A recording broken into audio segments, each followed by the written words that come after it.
샬롬. 1월 26일 금요일 하나님 나라를 시작하는 말씀 묵상 시간입니다. 오늘 우리에게 주신 하나님 말씀은 신명기 12장 20절에서 32절입니다. 젊은 삼누리 서준용 집사님께서 말씀을 읽어주시겠습니다. 하나님의 말씀을 경청하십시오. 내 하나님 여호와께서 내게 허락하신 대로 내 지경을 넓히신 후에 내 마음에 고기를 먹고자 하여 이르기를 내가 고기를 먹으리라 하면 내가 언제나 마음에 원하는 만큼 고기를 먹을 수 있으리니 만일 내 하나님 여호와께서 자기 이름을 두시려고 택하신 곳이 내게서 멀거든 내가 내게 명령한 대로 너는 여호와께서 주신 소와 양을 잡아 내 각성에서 내가 마음에 원하는 모든 것을 먹되 정한 자나 부정한 자를 막론하고 노루나 사슴을 먹는 것 같이 먹을 수 있거니와 다만 크게 삼가서 그 피는 먹지 말라. 피는 그 생명인즉 내가 그 생명을 고기와 함께 먹지 못하리니 너는 그것을 먹지 말고 물같이 땅에 쏟으라. 너는 피를 먹지 말라. 내가 이같이 여호와께서 의롭게 여기시는 일을 행하면 너와 내 후손이 복을 누리리라. 오직 내 성물과 서원물을 여호와께서 택하신 곳으로 가지고 가라. 내가 번제를 드릴 때에는 그 고기와 피를 내 하나님 여호와의 제단에 드릴 것이요 내 제물의 피는 내 하나님 여호와의 제단 위에 붓고 그 고기는 먹을지니라. 내가 내게 명령하는 이 모든 말을 너는 듣고 지키라. 내 하나님 여호와의 목전에 선과 의를 행하면 너와 내 후손에게 영구히 복이 있으리라. 내 하나님 여호와께서 내가 들어가서 쫓아낼 그 민족들을 내 앞에서 멸절하시고 내가 그 땅을 차지하여 거기에 거주하게 하실 때에 너는 스스로 삼가 내 앞에서 멸망한 그들의 자취를 밟아 올무에 걸리지 말라. 또 그들의 신을 탐구하여 이르기를 이 민족들은 그 신들을 어떻게 섬겼는고 나도 그와 같이 하겠다 하지 말라. 내 하나님 여호와께는 내가 그와 같이 행하지 못할 것이라. 그들은 여호와께서 꺼리시며 가증히 여기시는 일을 그들의 신들에게 행하여 심지어 자기들의 자녀를 불살라 그들의 신들에게 드렸느니라. 내가 너희에게 명령하는 이 모든 말을 너희는 지켜 행하고 그것에 가감하지 말지니라. 아멘. 오늘의 말씀은 어제에 이어 구체적으로 삶 속에서 율법을 어떻게 적용해야 하는지를 설명합니다. 제사 규정에 제사를 지낸 제물만을 먹을 수 있다고 말씀했습니다. 그런데 이 경우 앞으로 문제가 하나 발생합니다.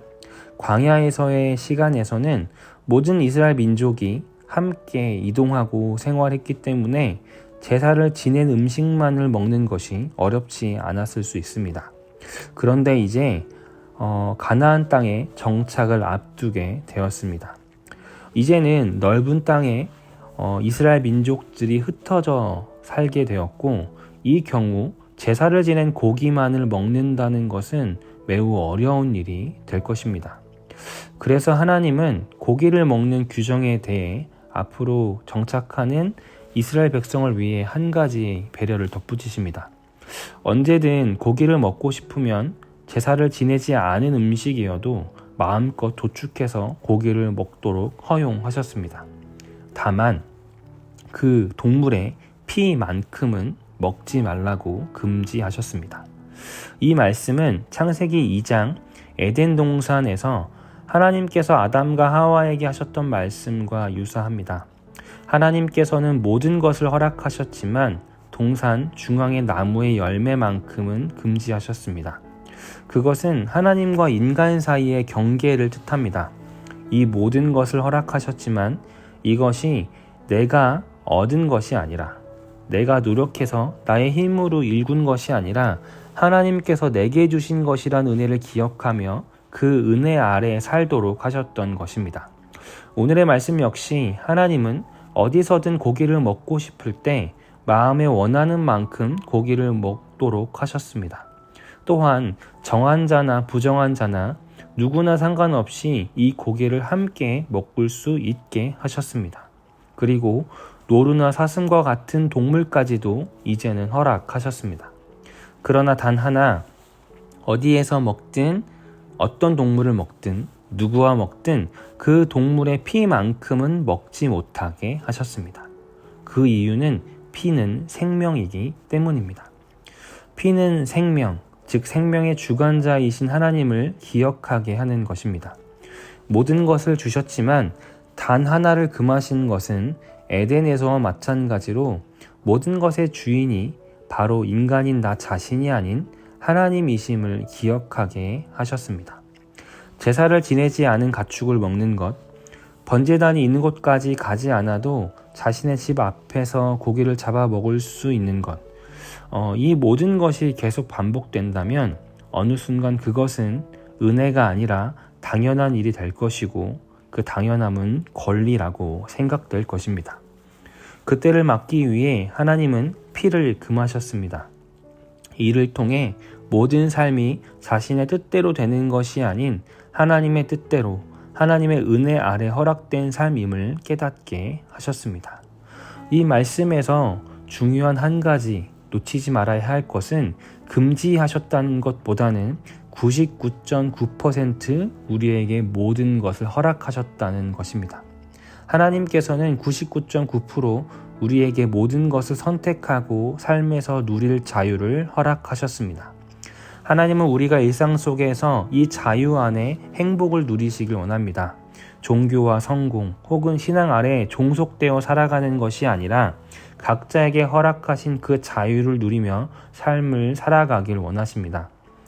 성 어거스틴은 이렇게 말합니다. 하나님을 사랑하라. 그리고 내 마음대로 해라.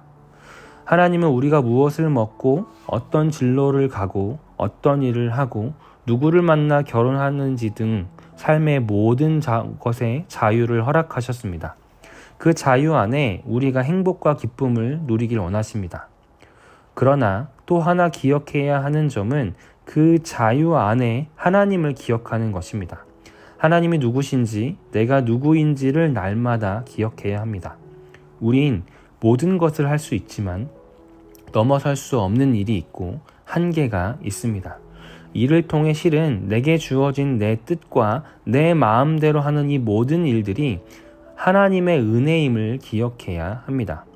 20세기의 유명한 목사이자 영성학자인 A.W. 토저는 이렇게 말합니다. 사역에 성과 속을 결정하는 것은 일의 내용이 아니라 그 일을 하려는 이유이다. 동기가 전부다. 마음으로 주 하나님을 거룩히 여기라.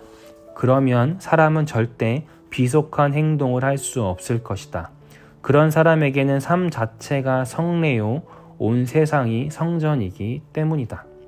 우리 모든 자유와 선택은 바로 하나님을 사랑하는 일, 바로 그 마음의 동기가 되어야 합니다. 사랑하는 성도님들, 오늘 허락하신 삶의 자유를 누리시고 행복한 일을 선택하시기 바랍니다. 그러나 그 삶의 선택과 살아가는 과정 속에서 우리의 영원한 생명 되신 예수님을 기억하시기 바랍니다. 그리고 하나님의 사랑을 잊지 마시기 바랍니다. 그 사랑이 삶의 동기가 되어 오늘의 삶을 걸어가시기를 바랍니다. 이것이 그리스도인으로서의 오늘을 살아가기 원하시는 하나님의 뜻입니다. 기도하겠습니다. 우리 삶의 주인이신 하나님, 오늘 말씀을 통해 오늘을 어떻게 살아가야 할지를 묵상합니다. 하나님께서는 각자의 삶을 존중하시고 그 사람 가운데에서 기쁨과 평안을 누리며 살아가기를 원하셨습니다. 주님, 우리 성도님들 모두 오늘의 삶 가운데 기쁨과 평안을 누리며 살기를 소망합니다.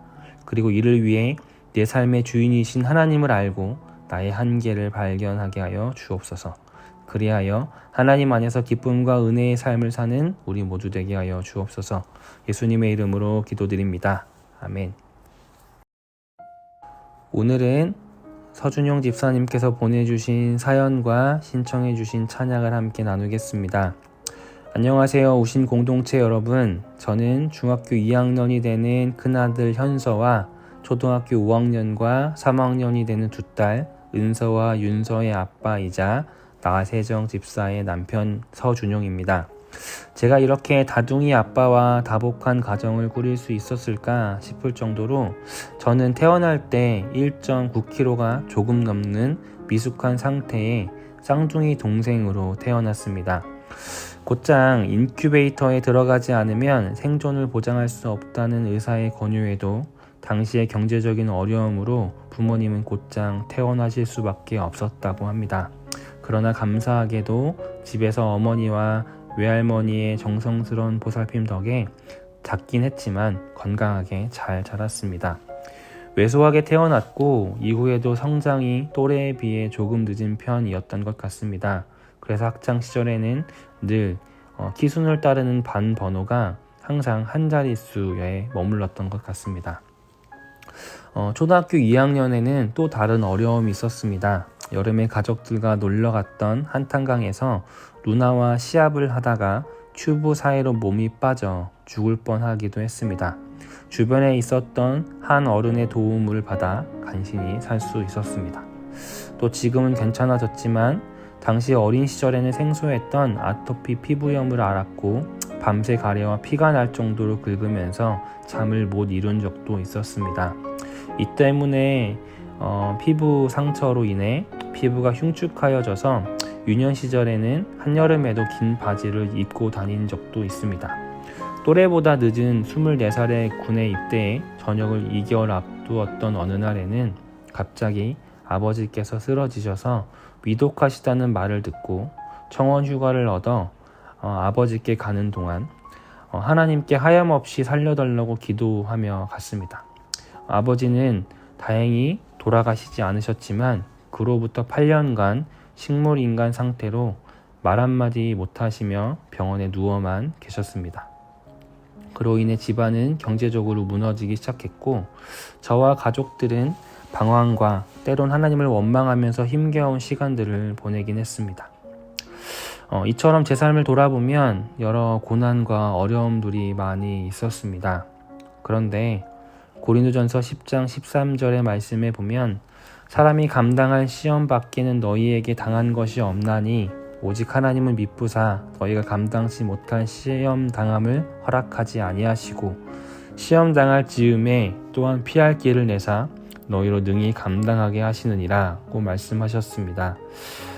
참 만만치 않은 인생과 고난이 제 삶 가운데 있었지만 그래서 지금 생각해보면 이때의 시간들을 어떻게 지내왔나 싶을 정도로 당시에는 정말 막막하고 멀리 도망치고 싶은 생각뿐이었지만 이 말씀처럼 하나님께서는 순간순간 저와 가족들에게 감당할 수 있는 시험과 피할 길을 주셨습니다. 막막한 순간에도 도움의 손길을 주셨고 길이 보이지 않는 상황에서도 길을 열어 보여주셨습니다. 또한 이 시간을 통해 온실 속에 화초같이 자랐던 저와 남매들이 더 단단해지는 시간이 되었습니다. 시간이 흐르고 그래도 지금은 이제 제법 안정감을 누리며 우리 남매는 잘 살게 되었습니다. 목사님께서 찬양을 추천해 달라고 하셨을 때 한부영의 길이라는 찬양이 떠올랐습니다. 이 찬양을 들으면서 내 삶에 어려웠을 당시에는 희미했지만 돌아보면 분명한 하나님의 은혜의 손길을 생각하게 되었습니다. 또한 하나님께서는 우리의 삶의 길뿐만 아니라 믿음의 여정에서도 그 은혜로 우리를 끝까지 이끄실 것이라는 소망으로 비록 때론 넘어지고 힘겨울지라도 삶에서 믿음의 여정에서 환히 보이진 않지만 순간순간 도우시는 은혜로 저와 우리 모든 우신 성도님들의 삶을 결국 은혜로 이끄실 것을 기대하고 믿으며 이 찬양을 함께하고 싶습니다. 라는 사연을 보내주셨습니다. 이 시간 이 찬양 함께 들으시며 오늘도 우리의 삶을 인도해 주신 그 하나님 앞에 우리의 삶의 고백을 드리며 나아가시겠습니다.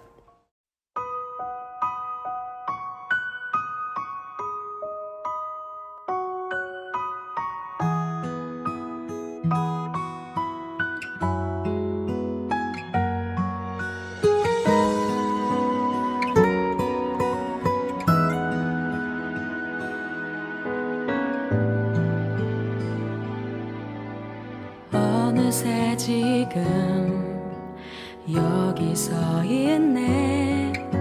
생각조차 못했던 어떻게 내가 여기까지 왔는지 감사하기만 한 걸. 조금씩 보인 그 길을 따라 한 걸음 한 걸음 걸어왔었지. 인생의 끝에 내 삶을 안겨줄리 기다리고 있으니 내게 주어